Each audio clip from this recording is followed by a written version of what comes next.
Ini sudah direkam ya layarnya ya. Silakan untuk coach untuk memulai materinya. Silakan.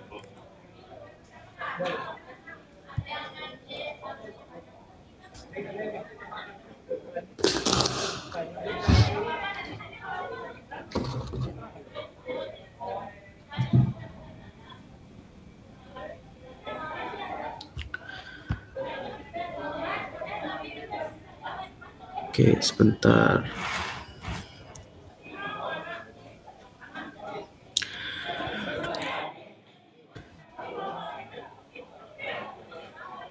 Bismillahirrahmanirrahim ya. Untuk webinar kita malam ini ya, terakhir bulan Ramadan nih, karena kurang lebih secara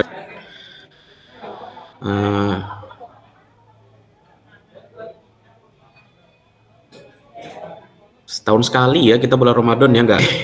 Di bulan Ramadan itu sebetulnya yang paling bikin lemes adalah karena ketika berpuasa.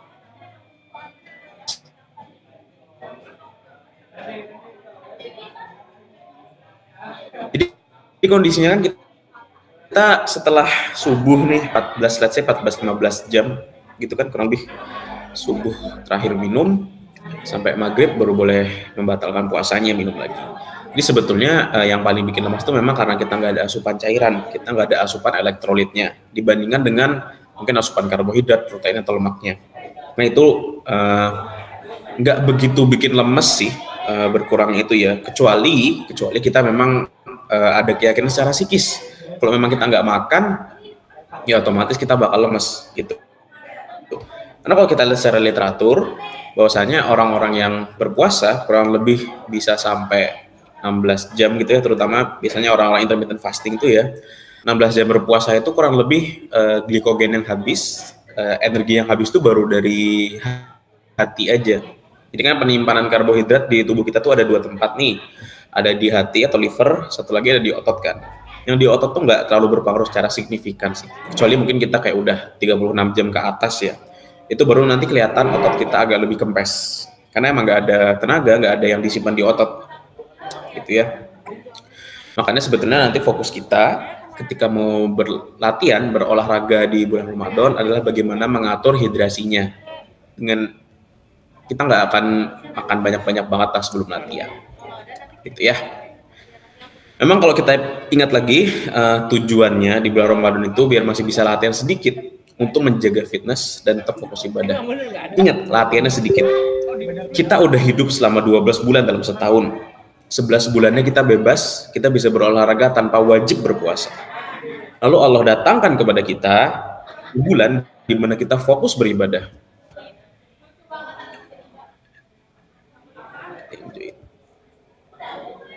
Ya, 1 bulan aja untuk fokus beribadah di bulan Ramadan ini. Kalau kita masih fokusnya pengen latihan, kita nggak ada tergerak hati untuk ibadah, ada yang perlu dicek lagi dalam hati kita di sini. Ingat ya, sebulan sekali. Atau logikanya gini deh, kita lihat orang-orang zaman dulu ya, mungkin kita sangat familiar dengan kisahnya Nabi Nuh. Nabi Nuh itu kan dakwahnya 950 tahun, Allah sebutkan dalam Al-Quran. 950 tahun itu baru dakwahnya, bukan usia beliau secara keseluruhan. Artinya masih ada waktu lebih bagi beliau untuk beribadah di zaman itu. Kita umatnya Nabi Muhammad SAW, harapan hidupnya yang dikabarkan oleh beliau kurang lebih 60-70 tahun. Secara rata-rata harapan hidup umat beliau adalah 60-70 tahun. Seperti itu. Kalau kita bandingin, kita hidup 70 tahun dibandingkan dengan umatnya Nabi Nuh yang mungkin hidupnya pasti di atas 900 tahun. Kita pasti punya waktu ibadah yang sangat sedikit dong. Gitu ya. Nabi Nuh punya privilege banget untuk beribadah dengan usianya yang panjang itu. Nah sayang sekali kalau misalnya Allah sudah kasih kita waktu yang luar biasa untuk beribadah, tapi fokus kita nggak tergerak ke ibadah. Terutama di bulan Ramadan, itu adalah Lailatul Qadar ya, di mana kita beribadah dilipat gandakan 1000 bulan, kurang lebih 80 tahun. Kalau kita hidup selama 40 tahun, kita mendapat Lailatul Qadar selama 25 tahun. 15 setelah kita balik umur 15, 83 dikali 25 itu baru mungkin bisa menyamai kualitas kuantitas ibadah dari umat-umat sebelumnya. Makanya dari itu teman-teman, walaupun memang saya membuat tentang strategi kita berolahraga di bulan Ramadan, memperbanyak ibadahnya. Latihan adalah bagaimana biar badan kita tetap fresh, tetap seger. Jadi bisa menunjang ibadah kita nantinya. Karena kalau kita nggak seger, kita ngantuk-ngantukkan, duduk tengah jam aja pinggang udah encok, kita nggak bisa baca Quran dengan baik, ya kita nggak bisa maksimalin. Makanya di sana peran olahraga.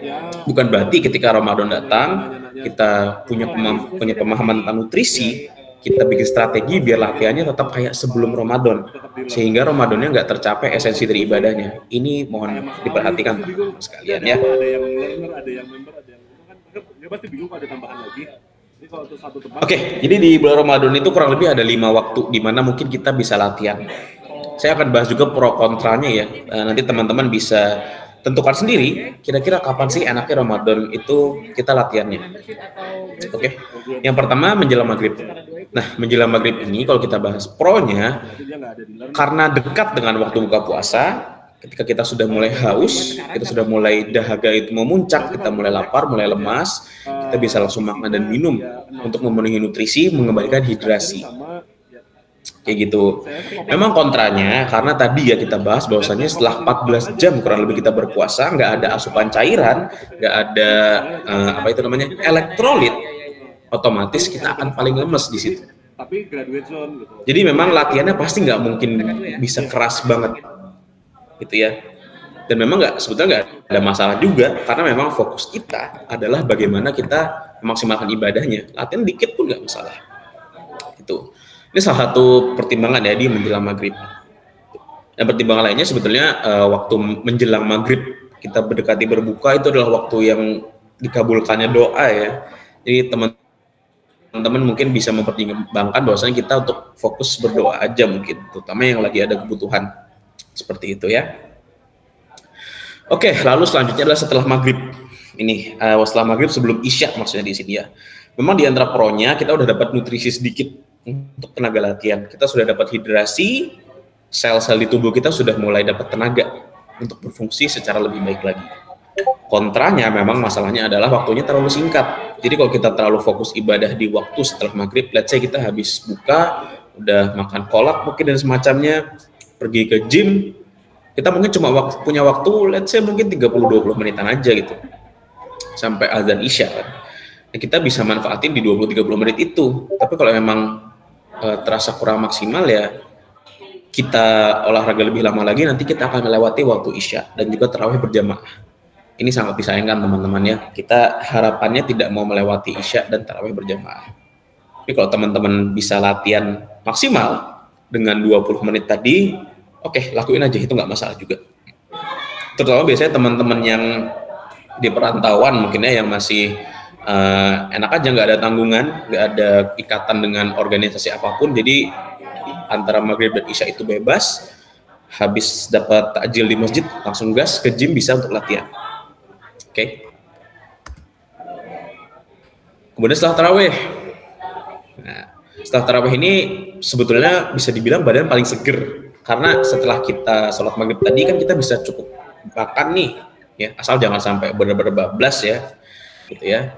Dan antara habis maghrib sampai taraweh itu kan kurang lebih biasanya ada waktu sekitar sejam ya, habis kita makan sampai selesai taraweh itu. Mungkin di beberapa masjid ada lama karena ceramah dulu, atau mungkin yang tarawehnya panjang. Jadi let's say ada 1 sampai 1,5 jam atau mungkin 2 jam. Itu waktu yang cukup untuk pencerna makanan untuk diubah jadi energi. Dan hidrasi kita sudah bisa memasukkan cairan lebih banyak lagi dan elektrolit yang cukup. Sehingga saya bisa katakan ini mungkin kondisi kita paling seger, gitu ya.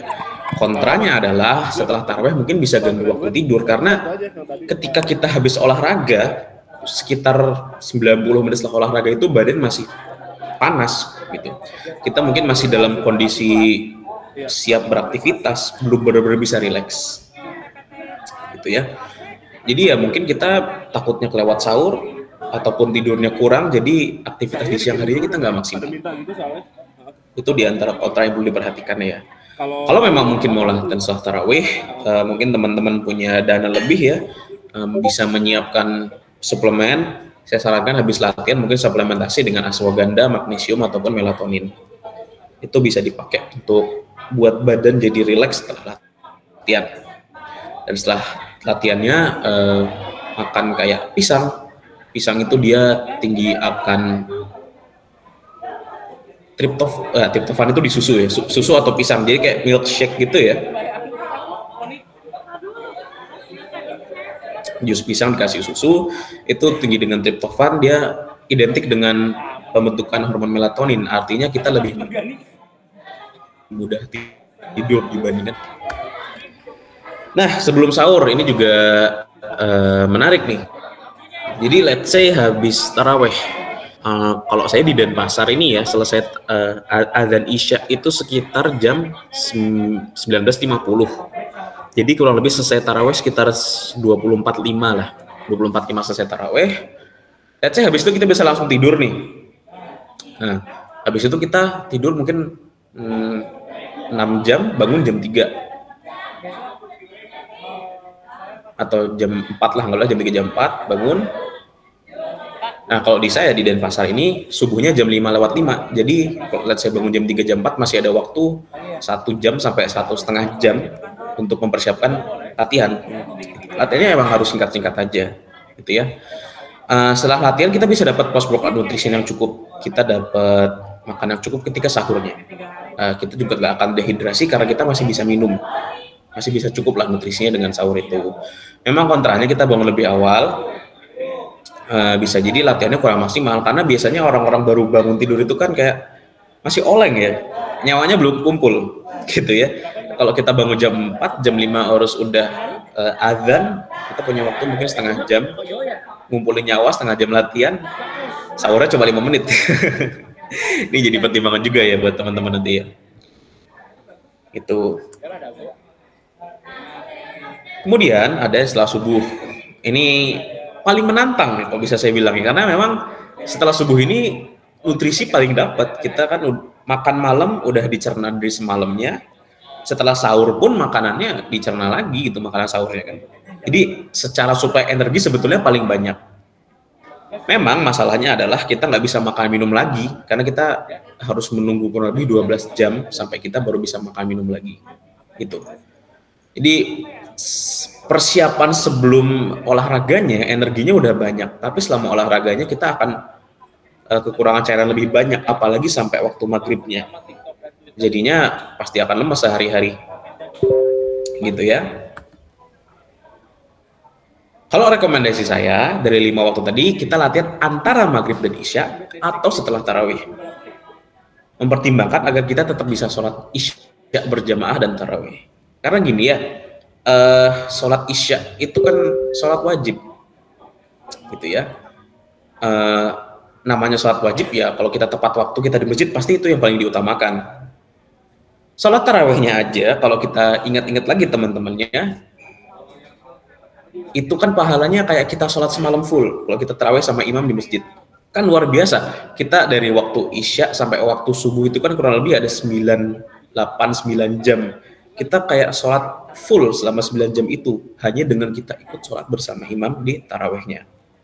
Nah, kalau tarawihnya aja pahalanya sebesar itu, yang sunnah gimana yang wajibnya? Makanya isya dan tarawih ini kita pengen untuk benar-benar bisa kita maksimalin sama imam di masjid, gitu ya.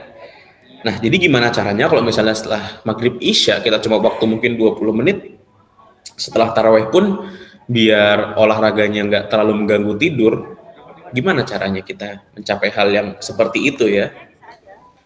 Oke. Jadi untuk strateginya ada 4 hal yang perlu diperhatikan di sini ya. Bagaimana kita pemanasan ketika latihannya, mungkin jumlah setnya per minggu, ini menentukan juga berapa kali kita latihan per minggunya. Ya, saya unfollow deh. Kemudian ada pemilihan alat dan gerakannya, ada intensification teknik. Ini teknik-teknik advance, yang mana dengan kita, let's say gini, kita push up 15 reps 3 set.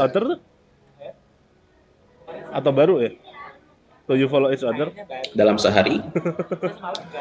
Itu kan kita perlu 3 set tuh untuk mencapai hasil dengan cara tradisional lah, anggap yang biasa gitu ya. Nah, kalau dengan intensification teknik, kita cuma lakuin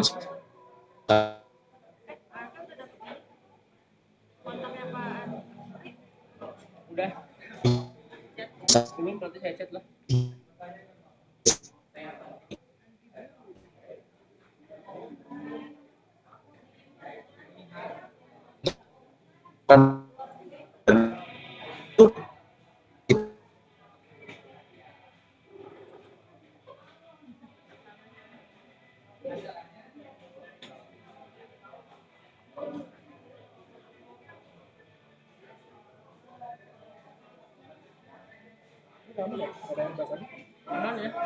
Udah.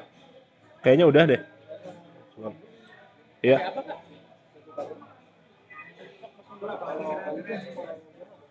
Udah, paling nanti enggak, saya tinggal bikin konten-kontennya aja dari yang itu tadi.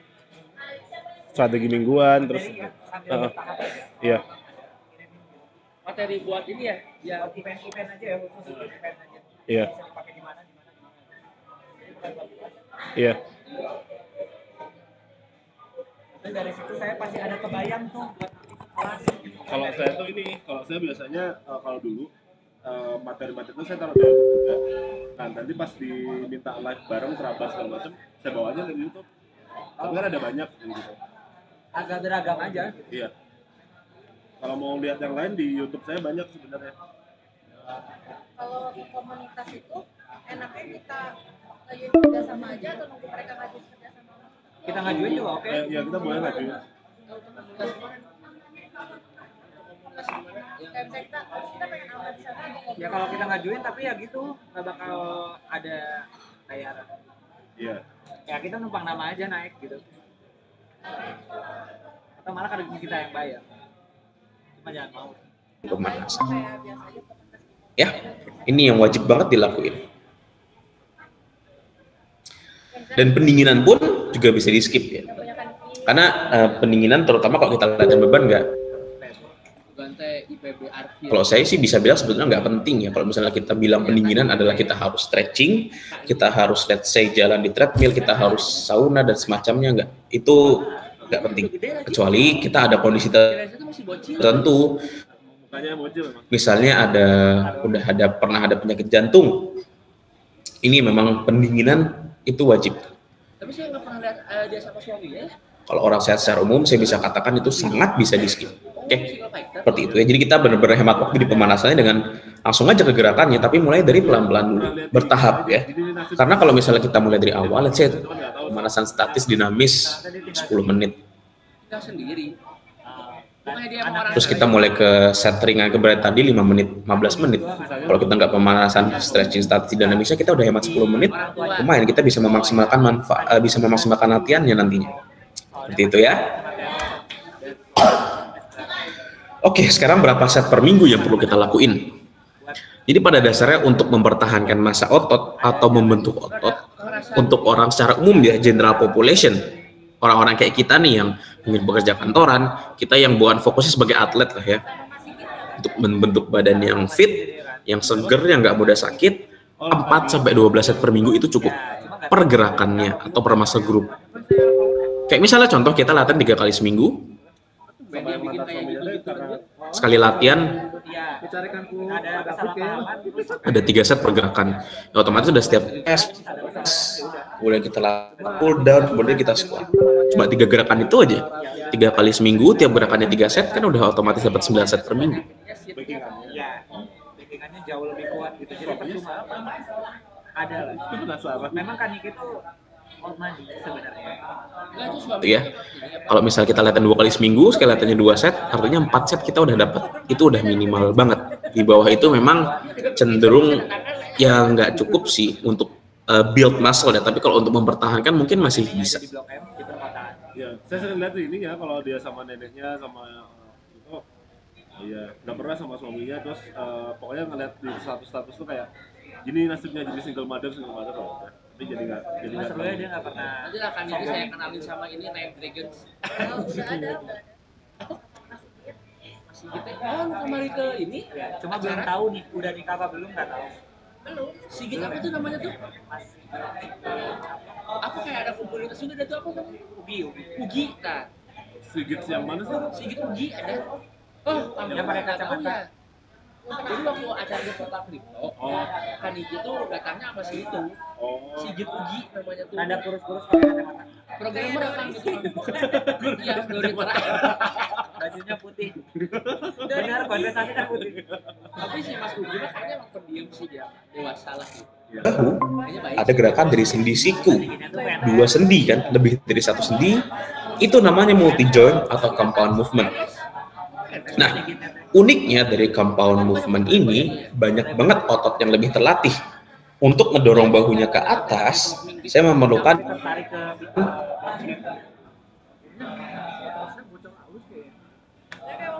aktivasi dari otot bahu dan otot dada bagian atas. Kemudian beberapa bagian dari otot-otot di area tulang belikat atau shoulder stabilizer-nya untuk bekerja.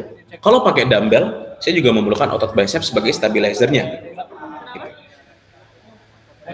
Artinya, dengan satu gerakan ini bisa menjangkau lebih banyak otot, lebih hemat waktu kita untuk mempertahankan massa otot. Dibandingkan kita mungkin isolation, satu gerakan aja. Let's say, saya lakuin lateral raise.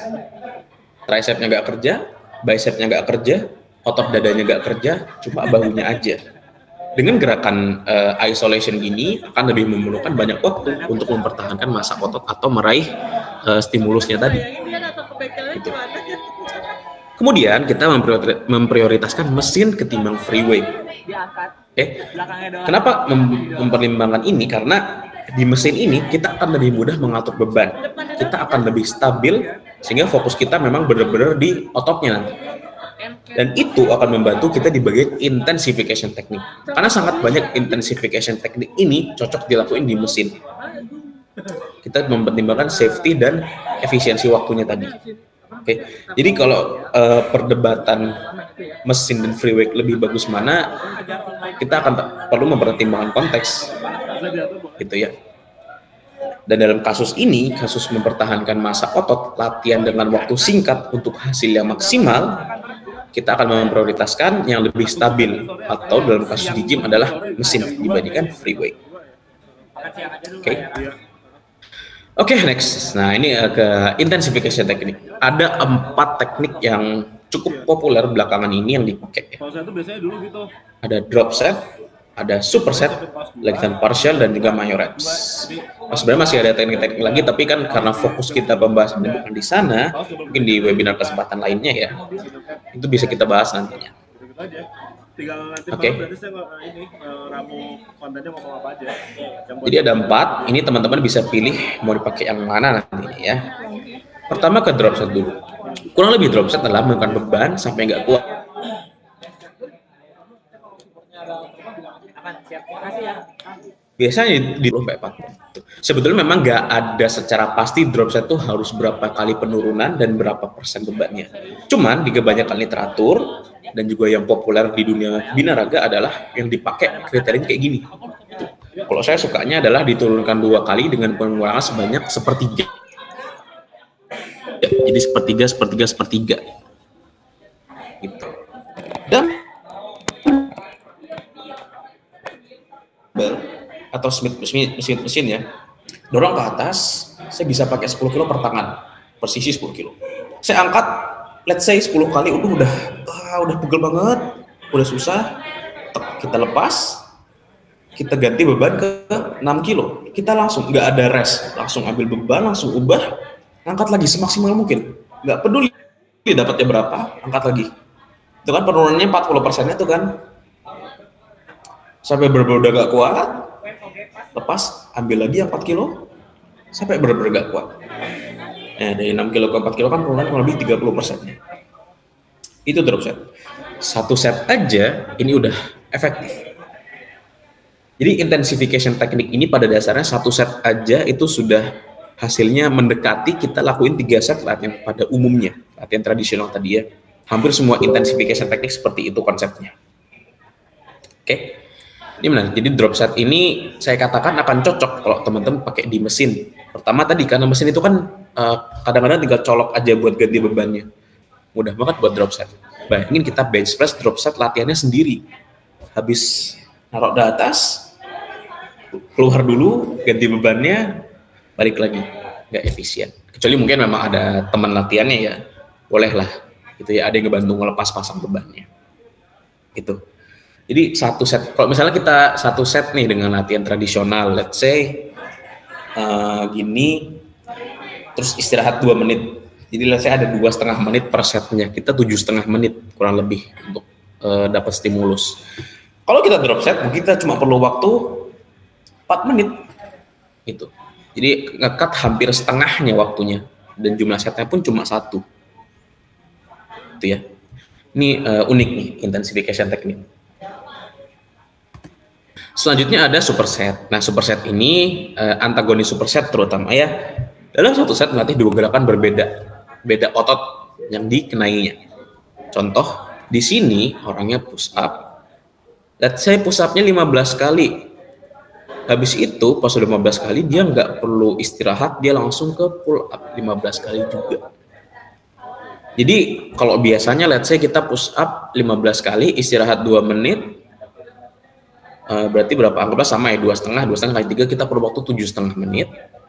Di sini juga perlu waktu 7,5 menit, 15 menit buat 2 exercise. Kalau superset, let's say ini setengah menit, 1 menit, tambah istirahat 2 menit, jadi 3 menit. Total kita lakuin 3 set, 3 menit kali 3, 9 menit. Jadi awal 15, jadi 9 menit. Lumayan hemat 6 menit. Gitu. Jadi memang yang jadi repotnya adalah kalau ternyata kita napasnya nggak kuat ya, karena kan capek ya, kita udah dari push up banyak banget otot yang bekerja, tiba-tiba langsung pull up gitu. Tapi ini bisa dicoba ya, terutama hanya untuk maintain muscle mass, biar kita latihannya nggak terlalu buang banyak waktu dan masih bisa memanfaatkan ibadah kita di Ramadan. Ini sangat layak untuk dicoba. Oke, kemudian namanya myoreps. Nah, myoreps ini menarik nih, teknik yang kalau saya boleh bilang sangat-sangat perih ya, myoreps dan drop set terutama tadi ya. Myoreps ini kita lakuin kayak set mini set sampai failure. Jadi ada kecil-kecil. Contohnya gini, kita bicep curl 10 kilo ya, satu tangan kita bisa 15 rep. Lagi 15. Oke, di ke-15 itu kita udah yang udah berat banget ya. Habis itu di reps ke-15 kita turun, break aja di bawah, lemesin. Boleh ditaruh di lantai atau taruh di rack-nya. Kita ambil mungkin 10 detik. Kalau saya biasanya pakai napas ya. Jadi saya ngambil napas dalam 5. Jadi napasnya santai, itu kan ada cukup waktu tuh. 5 kali napas, habis itu lakuin 3 sampai 5 reps. Lakuin 5 reps dulu lah. Rep range-nya pokoknya 3 sampai 5 setelah yang pertama berat tadi ya. 3 sampai 5, lakuin 5 reps. Oke, udah dapat 5 reps, lepas. Break lagi 5 napas berat. Tuh. Habis itu lakuin lagi 5 reps. Lakuin sebanyak mungkin sampai kita nggak bisa ngangkat 3 reps lagi. So let's say habis 15 reps, kita dapat mini set pertama 5, mini set kedua 5, mini set ketiga kita dapat 3, di mini set keempat kita udah nggak dapat 3 reps. Kalau kita udah nggak dapat 3 reps lagi, artinya latihan selesai di sana. Itu myoreps. Dan ini sangat efisien ya. Myoreps ini sebenarnya metode yang cukup baru ya. Saya ini dipopulerkan oleh saintis itu Borg. Dia itu di tahun 2016, sekitar 15-16an, masih relatif baru tekniknya.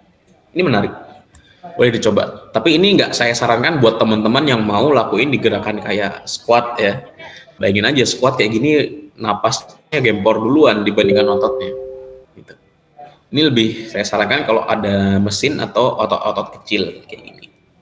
Jadi misalnya tadi udah push up, udah pull up, udah dapat nih otot dada, udah dapat otot punggung, pengen otot kecil-kecilnya, mungkin bahu kah, mungkin bicepnya tadi, lakuin aja myoreps. Ini sangat singkat ya jadinya latihannya dengan metode myoreps ini.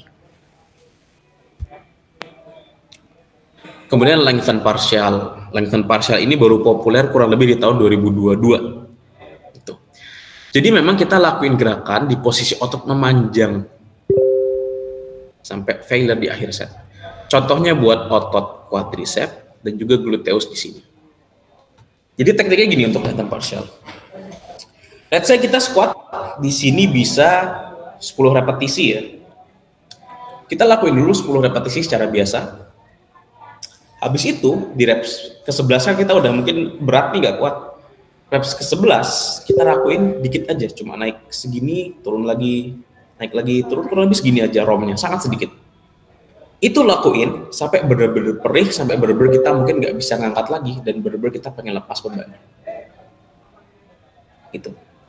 Nah ini sangat unik ya, terutama karena otot di posisi memanjang itu populernya mereka sangat reseptif terhadap stimulus. Jadinya lebih bisa memperbesar otot dengan latihan yang nggak sebanyak itu. Ya, ini bisa lakukan di akhir. Atau contoh lainnya kita anggaplah apa ya, tricep push up mungkin ya. Push up kan di posisi di bawahnya itu kan berat tuh. Otot dadanya udah ke stretch, otot tricep juga ke stretch, otot bahu ke stretch. Jadi kita lakuin kayak udah aja kayak gini-gini dikit sampai bener-bener udah nggak bisa lagi. Udah kita stop. Ya awalnya tadi ya mungkin 15 repetisi dulu biasa full. Pas ke 15, wah udah berat nih ngangkatnya, udahlah gini-gini aja, dikit-dikit aja. Tapi jangan dari awal emang gini-gini doang ya, nggak kerasa di dadanya kalau gitu, di ototnya ya, karena kan pergerakannya sangat sedikit, nggak cukup stimulusnya. Itu untuk latihan partial ya. Nah itu udah tuh tadi strategi di latihan bebannya udah dapat. Sekarang kita gimana sih untuk latihan kardionya? Karena jantung juga otot kita dan itu pun perlu dilatih untuk kesehatan kita. Salah satu alasan saya latihan kardio adalah karena saya bisa baca Quran dengan lebih panjang lagi, jadi enak. Nah, kita kan pengen nih di bulan Ramadan itu baca Qurannya tahan lama, ibadahnya tahan lama. Jadi ada idealnya kita lakuin kardio. Gitu. Rekomendasi gimana? Kalau kardio, kalau di latihan tadi sesuai yang saya rekomendasikan, antara habis maghrib sampai ke isya atau setelah tarawih, saya sarankan lakuin HIIT 15-20 menit aja udah cukup. Terutama setelah tarawih ya. Untuk latihan kardio ini saya lebih rekomen di setelah tarawih ya. Karena kalau di setelah berbuka sebelum tarawih, mungkin bener-bener lebih lemes kita. Itu dibandingkan dengan latihan beban. Karena HIIT ini bener-bener taxing buat badan kita dibandingkan kita latihan beban. Dia bener-bener taxing buat paru-paru, buat jantung, buat kardiovaskular, dan juga istilahnya sistem saraf kita ya. Gitu. Ini udah cukup. Jadi kayak hit kayak Tabata dan semacamnya yang ada di apa namanya di internet, di YouTube, itu bisa dicoba. Karena kalau kita bicara konsep dari HIIT ya, HIIT itu kan artinya high intensity interval training. Jadi kita latihan yang berat, tapi ada interval di mana kita latihannya santai, gitu. Konsepnya itu. Kalau bener-bener berat, heart rate-nya tapi nggak nyampe, let's say ototnya kerasa pegel, tapi detak jantungnya nggak bener-bener naik, itu jadi belum HIIT. Karena HIIT adalah ketika detak jantung kita mencapai kurang lebih 75% ke atas. Terutama 75% dari heart rate reserve, itu nanti ada cara ngitungnya lagi ya. Gitu. Ini bisa nih di treadmill misalnya. Strateginya kita pertama jalan santai, yang biasa mungkin kecepatan 4 atau 5, terus treadmillnya nggak dinaikin tanjakannya ya. Kemudian pas mau sesi yang beratnya, kita naikin lah kecepatannya mungkin jadi 7, jadi kita jalan cepat kalau nggak mau lari, tanjakannya dinaikin ke maksimal. Gitu. Itu juga bisa. Nanti pas latihannya di interval ringannya, turunin lagi tanjakan di treadmillnya, pelanin lagi kecepatannya. Itu juga bisa. Atau kalau misalnya teman-teman mau latihan yang biasa, yang ya kardio biasa lah ya, yang konstan, mungkin jogging, jalan cepat, itu lebih saya rekomendasikan di sebelum berbuka. Karena nggak terlalu taxing, nggak terlalu melelahkan, nggak terlalu butuh energi banyak. Jadinya dalam kondisi puasa pun masih bisa kita lakuin. Terutama strateginya gini ya, sambil jogging itu sambil nyari makanan berbuka, gitu kan. Let's say dari rumah kita ada kayak biasanya tempat-tempat jualan takjil tuh jaraknya 1 kilo. Ya, udah aja sambil jogging ke sana 1 kilo, balik lagi jogging ke rumah 1 kilo. Kan lumayan dapat jogging 2 kilo. Nanti begitu balik ke rumah, udah tinggal persiapan makannya untuk berbuka puasanya. Kayak gitu ya. Oke, sekarang kita bahas ke pola makannya. Jadi kalau nutrisi tadi ya, untuk latihan beban, secara singkatnya kita perlu mempertimbangkan pemanasan yang hemat waktu, berapa set per minggu. Jadi kalau minimal mau ambil 4 set, artinya sekali latihan 2 set pun udah cukup. Kalaupun mau pakai intensification teknik, 1 set aja udah cukup dalam 1 sesi latihannya. Kemudian waktu yang singkat tadi bisa kita manfaatkan juga dengan latihan kardionya. Dengan cara HIIT misalnya, waktu yang singkat tapi efeknya banyak, atau mungkin yang latihan biasa list low intensity steady state di sebelum berbuka puasanya karena nggak terlalu banyak energi. Sekarang kita masuk ke nutrisinya ya. Jadi nutrisi ini saya bagi 2 sebetulnya ya, untuk ketika hari latihan dan enggak. Tapi konsepnya jangan balas dendam ketika berbuka.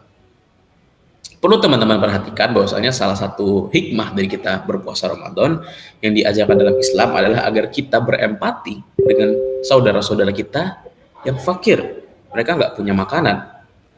Artinya, kalau kita setelah berbuka puasa kita balas dendam, hikmah dari Ramadan nggak kita dapatkan. Ini juga alasan kenapa kalau misalnya teman-teman mau bulking di Ramadan nggak saya sarankan. Karena bulking di bulan Ramadan otomatis harus makan lebih banyak. Artinya esensi dari Ramadannya nggak dapat, gitu ya. Yang hal menarik ketika kita berbicara nutrisi ketika Ramadan, kurang lebih bulan Oktober saya sempat ada pelatihan oleh Jackson Pios. Kalau teman-teman tahu, dia adalah PhD Sport Nutrition dari Australia. Dia datang ke Jakarta, saya sempat hadir. Beliau menyarankan memang sebagai coach, sport nutrition coach, beliau pribadi nggak pernah bilang bahwasanya Ramadan itu cocok buat bulking.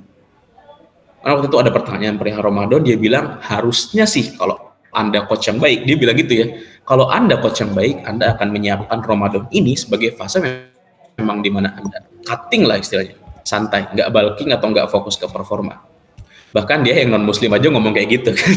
Luar biasa ya, masa kita yang muslim malah masih mau fokus latihan dan nggak fokus ibadah di bulan Ramadan ini. Kayaknya ada yang salah dengan hati kita kalau gitu ya. Intinya seperti itu. Oke, in general secara umum, pertama ketika buka puasa kita pengen protein rendah lemak, lean protein, ayam lah, ikan lah, seperti itu. Atau daging dengan potongan-potongan rendah lemak. Karena kita udah lama nih nggak dapat asupan protein. Kita pengen asupan protein ketika berbuka itu mudah serap dulu. Sehingga nggak perlu waktu lama untuk dicerna, nutrisi lainnya pun cepat masuk. Karbo pun rendah, serat pun rendah ketika berbuka. Kalau boleh saya sarankan, satu-satunya asupan serat ketika berbuka, mungkin cuma dari pertama kurma selaku sunnahnya, kedua dari air kelapa. Air kelapa itu ada serat juga ya. Karena air kelapa pun dia cairan yang sangat tinggi elektrolit, dia bagus untuk merehidrasi kita. Karena kan tadi kita sangat-sangat kekurangan hidrasi. Makanya protein yang lean, rendah lemak, air kelapa dan mungkin kurmanya itu sangat bagus ketika berbuka puasa. Ini rekomendasi ya, nggak harus. Kemudian hidrasi untuk minum itu tersebar rata kurang lebih sejak buka hingga sahur. Artinya gini, let's say kita mau rekomendasi minum 2 liter sehari. Jangan ketika buka puasa 500 ml, terus kita nggak minum lagi, habis itu sahurnya 1,5 liter. Tidak seperti itu badan kita bekerja. Karena 2 liter itu idealnya tersebar sepanjang waktu. Karena kan ada, ya kalau anggaplah dalam waktu sejam badan kita cuma bisa memakai 300 ml air, kita minum 1 liter, 700 ml-nya akan kebuang. Makanya urin kita akan lebih jernih, karena emang lebih banyak yang dibuang. Gitu. Idealnya kayak, sebenarnya saran-saran yang dari Kemenkes, saran-saran dari iklan-iklan di TV itu udah cukup bagus ya. 2 gelas berbuka, 4 gelas setelah tarawih, 2 gelas sahur itu udah cukup. Itu sudah cukup baik. Gitu. Kemudian tadi ya, kurma ketika berbuka dan sahur. Kita nggak cuma berbicara perihal sunnahnya, kita berbicara juga bahwasanya kurma adalah buah yang tinggi gula, Jadi dia bisa memenuhi kembali kebutuhan glikogen otot dan dia tinggi akan elektrolit. Jadi akan membantu sel-sel kita terhidrasi dengan lebih baik lagi dibarengi dengan minum air yang cukup. Gitu. Jadi luar biasa ya kurma sebagai sunnah ketika berpuasa ini ternyata manfaatnya juga sangat besar di kehidupan sehari-hari. Setelah taraweh baru boleh makan agak los. Karbo mungkin tinggi, protein mungkin agak berlemak, serat dibanyakin, ini baru lebih boleh. Karena memang setelah tarawih kita akan lebih fokus untuk istirahat. Karena nggak jarang juga kita habis makan banyak tuh kan kenyang. Maksudnya ngantuk ya. Kita habis kenyang tuh kan ngantuk gitu. Jadi ya udah emang tinggal waktu kita tidur aja. Gitu. Ya kecuali teman-teman mungkin ada kerjaan bisa disesuaikan lagi seperti itu ya. Okay.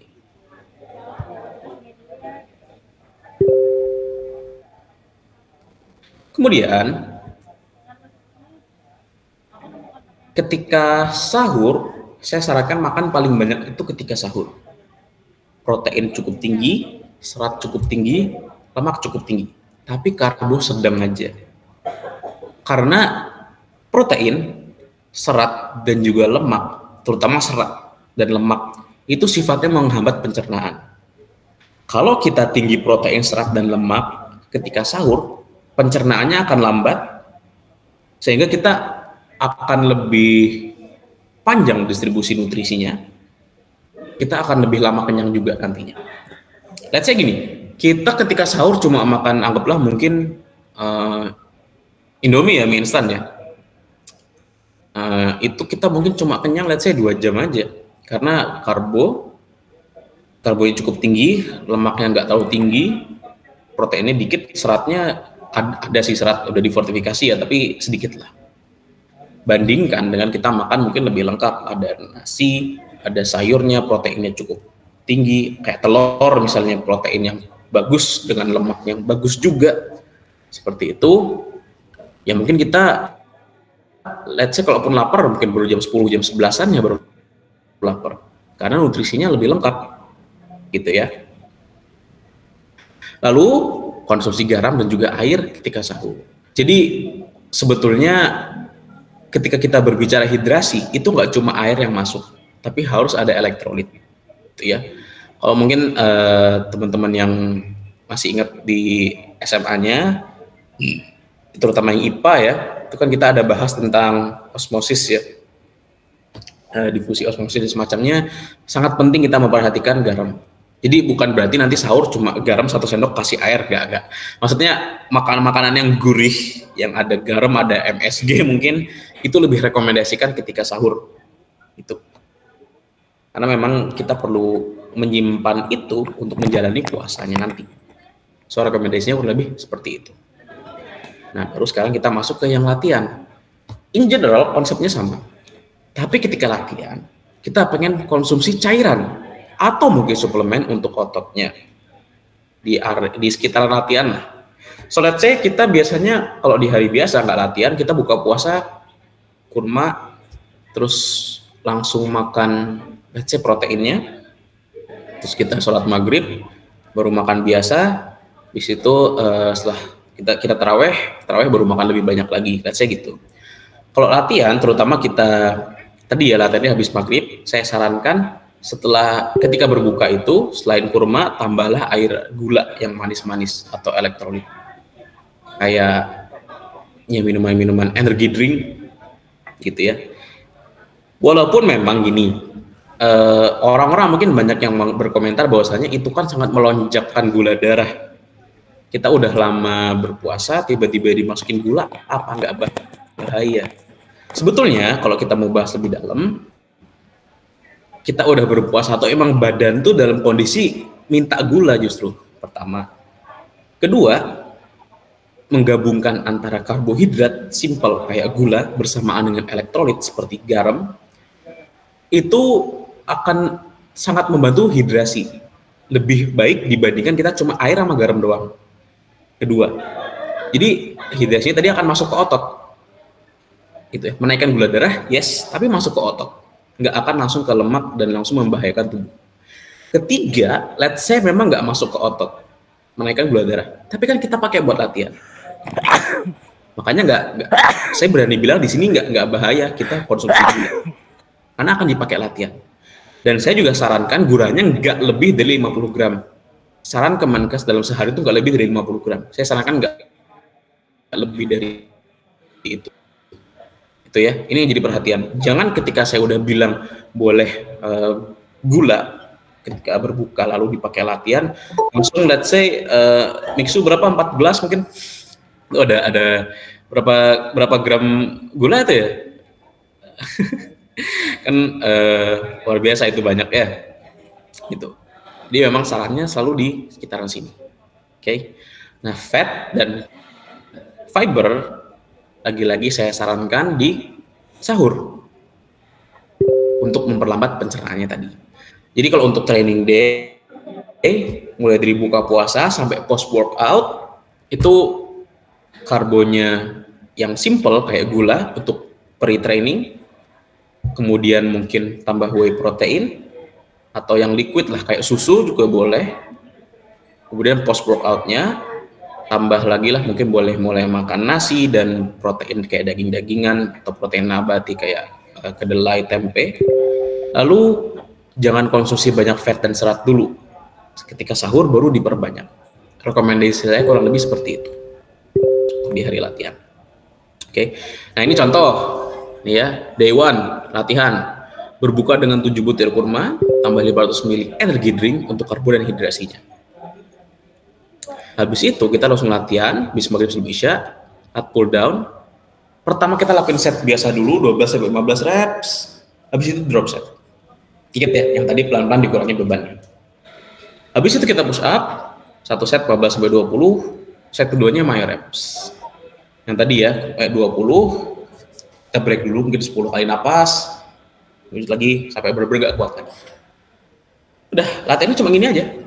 Habis itu post workoutnya 2 scoop whey protein, karena waktunya udah mepet antara isya dan taraweh. Sholat dulu, nah habis taraweh baru makan mungkin nasi sayur lauk. Tapi saya rekomendasikan sayurnya agak sedikit di post workout dibandingkan dengan sahur yang lebih banyak rekomendasi. Contohnya mungkin day 2 kita latihan ada barbell back squat itu 10 sampai 15 reps 2 set aja. Lalu nah B1 B2 ini biasanya kode yang saya pakai buat latihan yang sifatnya superset. Jadi latihan B, latihan kedua ada latihan 2.1, anggaplah mungkin 2.1, 2.2 kayak gitu ya. Ada leg extension sama hamstring curl, langsung superset 12 reps 3 set.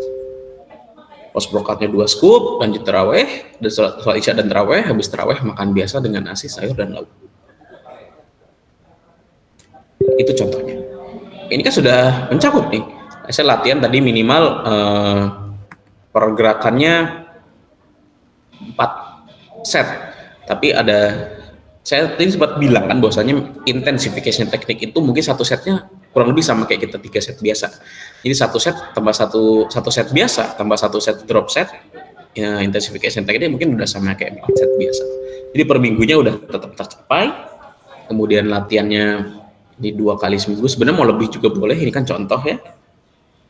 Di situ makanannya rendah dari lemak, cukup tinggi protein dan mudah dicerna, ada hidrasinya. Di sini squatnya juga kakinya dapat 2 set di sini, terus 3 set di supersetnya, jadi total 5 set. Sudah tercapai semua dari konsepnya tadi. Oke, seperti itu. Jadi memang di bulan puasa ini pasti ada muscle loss, terutama dari glikogen ya. Cadangan gula di otot, tapi bisa kita minimalisir dengan strategi-strategi tadi. Kapasitas aerobik kemampuan kita bernapas pasti kurang juga, tapi bisa kita minimalisir dengan strategi latihannya tadi. Oke. Ingat bulan Ramadan fokus kita adalah ibadah. Kita hidup dalam setahun itu 12 bulan, 11 bulannya udah bebas olahraga. Masa sebulan datang Ramadan kita masih nggak mau ibadah, masih pengen fokus olahraga aja? Kayak gitu dong. Oke. Kemudian juga nggak saya rekomendasikan untuk makan banyak, apalagi bulking, karena salah satu faedah kita Ramadan adalah untuk menikmati rasa lapar, seperti itu yang Islam ajarkan. Sehingga siang harinya kita lapar dengan puasa, malam harinya kita banyak ibadah dengan tarawih dan baca Al-Quran. Jadi olahraganya cukup singkat aja. Oke. Ingat, Ramadan ini bulan yang mulia. Mari kita sejenak rehat dari dunia dan fokus belajar akhirat dulu. Oke. Itu aja strateginya. Mungkin ada pertanyaan dari teman-teman sekalian?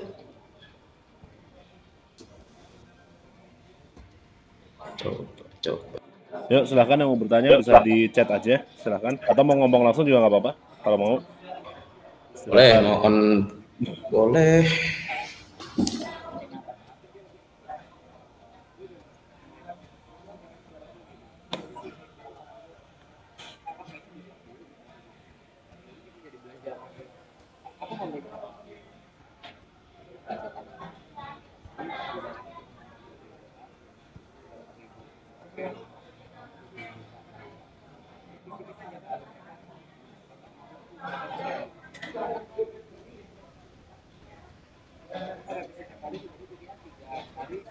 Nah ini mungkin maksudnya adalah bagaimana kita mau mempertahankan strength ya. Ya. Jadi kalau kita bicara strength itu banyak komponennya sebetulnya. Pertama ada namanya rate coding. Rate coding itu secepat apa otot bisa berkontraksi. Karena memang ada beberapa kondisi, beberapa posisi yang terutama nggak bisa latihan, otot itu kontraksinya dia agak lambat. Kedua ada motor learning. Motor learning itu seberapa efisien kita atau kurang lebih seberapa familiar kita sama tekniknya. Artinya semakin sering kita latihan, semakin kita kebiasa dengan tekniknya, otomatis strength kita bakal nambah. Oke. Kemudian motor unit recruitment. Tadi kan ada rate coding adalah seberapa cepat otot bisa berkontraksi. Kalau motor unit recruitment, seberapa banyak otot bisa berkontraksi. Tadi kan seberapa cepat. Nah, let's say dari 100% serat di otot kita, kalau kita nggak bisa latihan, orang-orang yang lemah biasanya mungkin cuma 20% aja aktif. Semakin rutin latihan, bisa nambah ya mungkin sampai 80%, dan saya belum menemukan yang bisa 100% aktif sih, karena 100% aktif itu udah bahaya ya, ototnya bisa putus ya dari tendonnya gitu. Kemudian terakhir satu lagi adalah dari massa ototnya. Ya.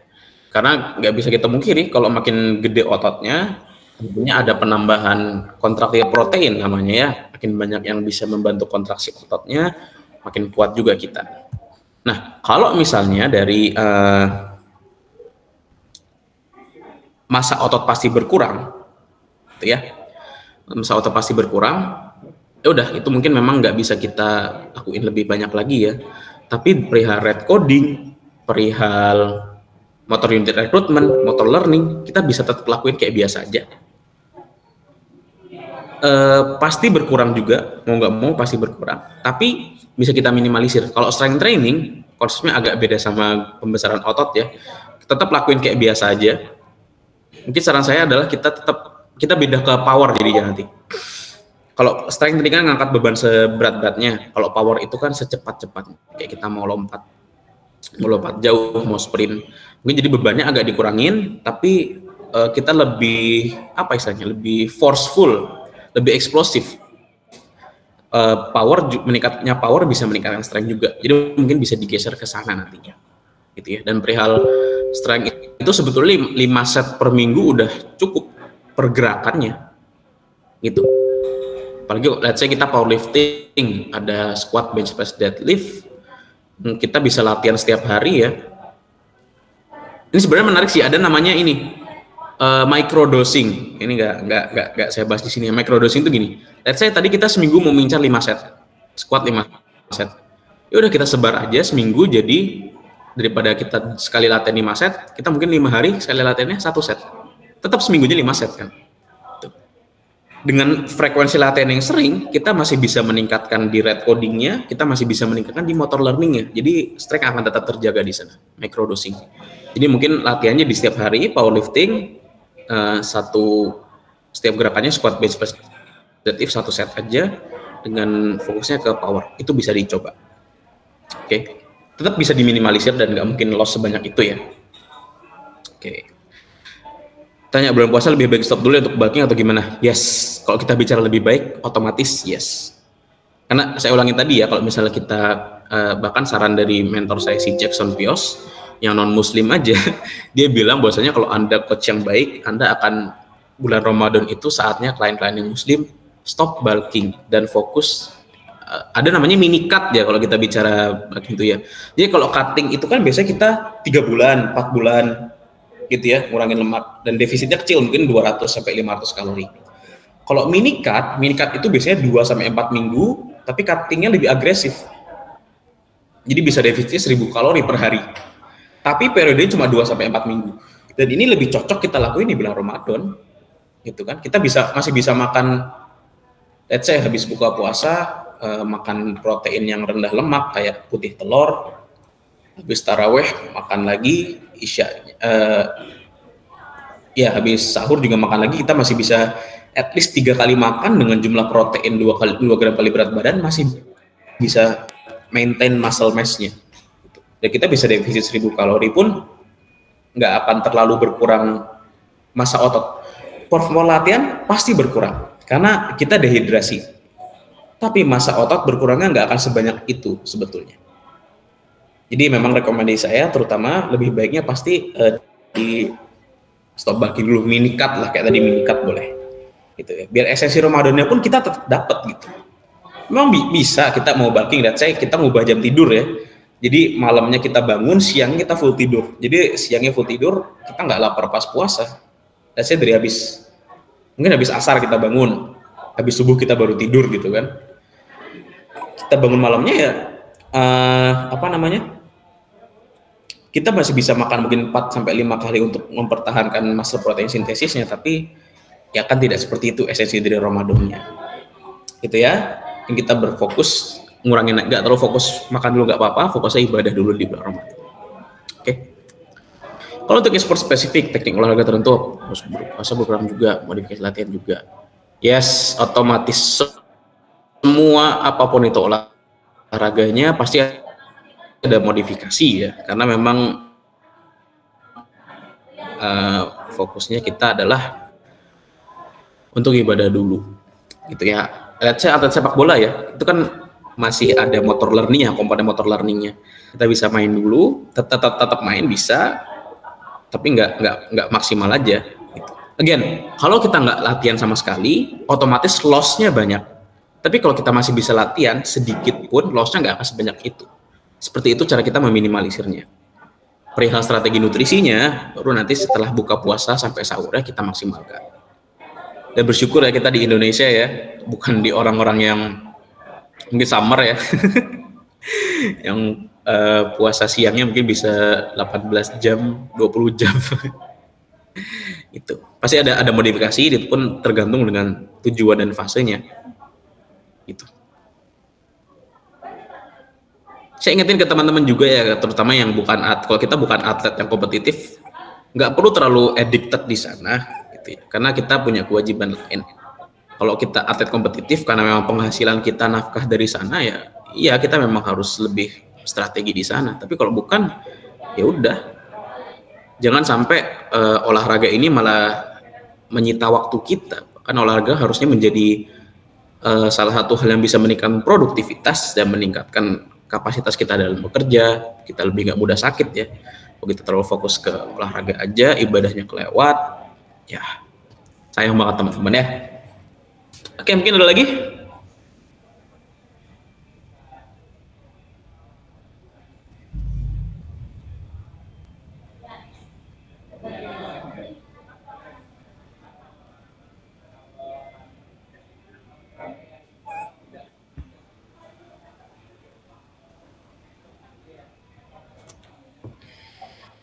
Sama-sama ya. Ini udah sejam, lumayan. Gak kerasa ya kalau ngomongnya.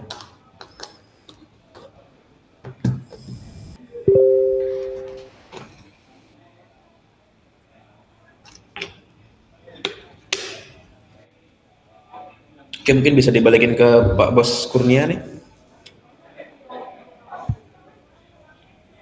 Oke, makasih ya Coach ya atas wawasannya nih buat menghadapi bulan puasa ya, terutama kita-kita yang memang sedang mencoba untuk olahraga. Biasanya kan memang kalau kita baru awal-awal mencoba olahraga, mencoba untuk membentuk badan terutama ya, kita pasti suka terjebak juga dalam keambisiusan ya. Wah, nge-gym tiap hari, makannya harus nasi merah, harus daging semua dan segala macam, harus bulking, harus makan daging kayak gini-gini segala macam, atau bahkan kalau cutting harus ya kardio tiap hari dan segala macam ya. Mari kita jadikan bulan Ramadan ini jadi pengingat ya bahwa ya terlalu ngegas itu nggak bagus juga ya. Istilahnya kita ini ya GPRS aja lah, gaspol rem sedikit lah. Ya jadi kan bulan Ramadan ini jadi buat momentum kita buat ngerem juga lah. Jadi dari